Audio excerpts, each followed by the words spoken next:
आणि पावसाळा उडाला तरी सुद्धा अद्यापही नाशिक शहरामधील रस्त्यांवरील खड्डे बुजवले गेलेले नाहीयेत आणि रस्त्यांची झालेली दुरावस्था नागरिकांच्या जीवावर बेतू लागली आहे। या प्रकरणी थेट न्यायालयाने दखल घेतली आणि त्यानंतर नगर विकास विभागाच्या माध्यमातून नाशिक महानगरपालिकांकडे अहवाल मागवण्यात आलेला आहे आणि रस्त्यांची चाळण झाल्यानं नागरिकांमध्ये संतापाचं वातावरण सुद्धा आहे। या संदर्भात नाशिकमधून आढावा घेतलाय आमचे प्रतिनिधी किरण ताजणे यांनी।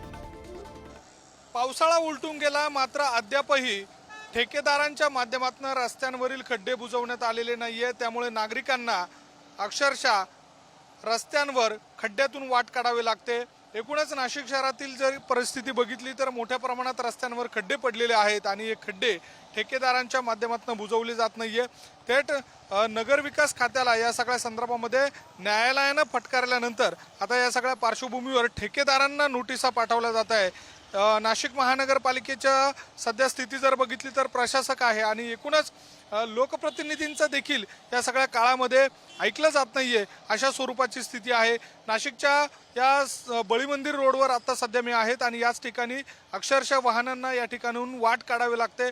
अनेक वाहनांचं एका बाजूला नुकसान होतंय, नागरिकांना वेगवेगळ्या त्रासाला सामोरं जावं लागतंय। पुणेच या सगळ्या पार्श्वभूमीवर स्थानिक आपल्या सोबत आहे, त्यांचं नेमकं काय म्हणणं आहे जाणून घेऊयात।